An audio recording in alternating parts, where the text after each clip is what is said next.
दोस्तों आ चुके हैं और एक नई कहानी के साथ रियल हॉरर स्टोरी 2025। 2025 का भारत तकनीकी रूप से जितना आगे बढ़ चुका था उतना ही अकेला और संवेदनहीन होता जा रहा था। हर कोई स्क्रीन में कैद था, मोबाइल, लैपटॉप, स्मार्ट टीवी। लेकिन क्या हो अगर कोई आत्मा स्क्रीन के उस पार से आपको देख रही हो? काली स्क्रीन एक आधुनिक साइबर हॉरर कहानी है जहां तकनीक और अंधविश्वास की टकराहट होती है। यह कहानी दिखाती है कि डिजिटल दुनिया में भी भूतों के लिए एक जगह बन चुकी है और एक क्लिक से सब कुछ खत्म हो सकता है। इस कहानी का नाम है काली स्क्रीन। स्थान गुरुग्राम हरियाणा। समय जून 2025। आकाश एक 27 वर्षीय सॉफ्टवेयर इंजीनियर था जो गुरुग्राम के एक आईटी फार्म में काम करता था। उसका जीवन सामान्य था, सुबह 9 बजे ऑफिस, रात 9 बजे घर।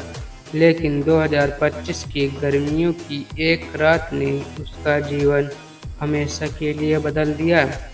उस दिन शाम को उसे एक अजीब ईमेल मिला। ईमेल का विषय था, तुम देख रहे हो लेकिन वो अभी देख रही है, प्रेषक। ईमेल में सिर्फ एक लिंक था।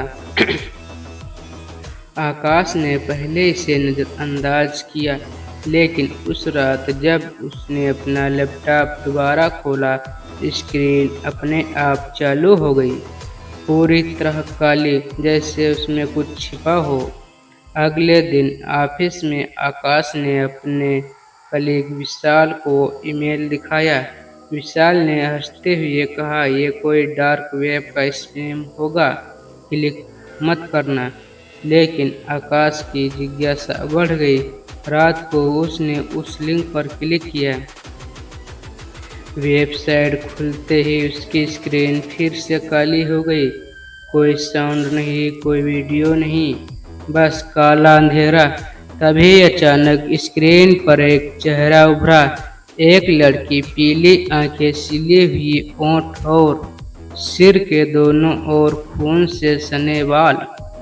आकाश घबरा गया। उसने लैपटॉप बंद कर दिया, लेकिन उसका वेबकैम अब भी जल रहा था। अगली सुबह उसके घर के पास रहने वाली एक बूढ़ी औरत, जो अक्सर चुपचाप बालकनी में बैठी रहती थी, उससे पहली बार बोली, तूने काली को देख लिया है, अब वो तुझे भी देखेगी। आकाश सन्न रह गया। क्या कहा आपने? काली स्क्रीन की आत्मा है। जिसने उसे देख लिया उसका पीछा वो तब तक करती है जब तक उसकी आंखें जल न जाए। ऑफिस में विशाल को भी वह ईमेल आया था, लेकिन उसने मजाक मजाक में उस लिंक पर क्लिक कर लिया। रात को 3:06 विशाल की चीखें सुनाई दी। सुबह जब पुलिस उसके कमरे में गई तो दरवाजा अंदर से बंद था। दीवारों पर खून से लिखा था, वो काली आई थी, मैं उसे देख नहीं सका। और विशाल की दोनों आंखें, जैसे किसी ने उंगलियों से चीर डाली हो, गायब थी। आकाश ने तहकीकात शुरू की। उस वेबसाइट का आईपी एड्रेस ट्रैक करते हुए एक पुराने इंजीनियर रघु श्रीवास्तव के नाम तक पहुंचा, जो 2019 में लापता हो गया था। रघु ने एक आर्टिफिशियल इंटेलिजेंस बनाई थी जो डार्क वेब पर विरानी नाम से मशहूर थी, एक वर्चुअल इकाई जो मृत आत्माओं के डिजिटल निशान पहचान सकती थी। लेकिन एक बार उसने किसी शापित आत्मा को डिजिटल रूप में ट्रेस किया, काली। उसके बाद रघु की स्क्रीन भी काली हो गई और फिर उसका कोई अता पता नहीं चला। अब आकाश की स्क्रीन हर रात 3-6 पर अपने आप काली हो जाती, कमरे की लाइट्स टिमटिमाने लगती। उसकी आंखों के आगे एक ही चेहरा बार बार उभरता, पीली आंखों वाली लड़की। एक रात उसे अपने बाथरूम के शीशे में उसी लड़की की परछाई दिखी। उसके पीछे खड़ी मुस्कुराती हुई। आकाश ने एक साइबर ओकल्ट विशेष आज्ञा त्रिपाठी से संपर्क किया। आगा ने बताया, यह आत्मा डिजिटल बंधन में है। कोई उसे न मिटा सकता है, न पूरी तरह से पकड़ सकता है। तो बस एक काम कर सकता है, उसे उसी की दुनिया में बंद कर दे। कैसे? तेरे लैपटॉप में एक ब्लैक होल प्रोग्राम डालना होगा जो उसकी उपस्थिति को एक वर्चुअल जाल में फंसा ले। लेकिन एक बार चालू किया तो मुझे एक बार खुद काली से आमने सामने मिलना होगा।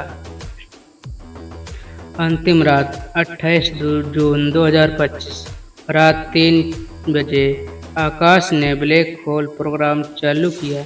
स्क्रीन काली हुई, वेब कैम चालू। एक तेज चीख कमरे में गूंजी, जैसे कोई आत्मा आग में जल रही हो। आकाश ने आंखें बंद कर ली। जब खोली, वो लड़की, उसके सामने असली खून से सनी हड्डियों से झांकता चेहरा। तूने मुझे क्यों देखा? उसकी आवाज़ ऐसी थी जैसे सैकड़ों आत्माओं ने एक साथ बोलना शुरू किया हो। मैं तुम्हें मुक्त करने आया हूँ, आकाश ने कांपते हुए कहा। काली की आंखों से आंसू निकलने लगे, काले गाढ़े आंसू। प्रोग्राम पूरी तरह चालू हुआ। स्क्रीन फटने जैसी आवाज आई और सब कुछ शांत हो गया। सुबह 6 बजे आकाश उठकर देखता है, उसका लैपटॉप जला हुआ पड़ा है। कोई स्क्रीन नहीं, कोई वेबसाइट नहीं, कोई वेबकैम नहीं। उसने राहत की सांस ली, शायद सब खत्म हो गया। लेकिन जब वह ऑफिस पहुंचा तो एक नई ईमेल उसका इंतजार कर रही थी। काली मुक्त हो गई। अब वह तुम्हारे जरिए औरों तक पहुंचेगी। काली स्क्रीन केवल एक डरावनी कहानी नहीं, बल्कि एक चेतावनी है। हम जितना डिजिटल दुनिया में घुसते जा रहे हैं, उतना ही हमारी आत्मा और पहचान कमजोर होती जा रही है। काली अब कैद नहीं है, वो आजाद है। हर स्क्रीन पर, हर वेबकैम के पीछे शायद वो तुम भी देख रही हो। तो अगली बार जब तुम्हारी स्क्रीन अपने आप काली हो जाए तो जागने से पहले सोच लेना। Subscribe my YouTube channel.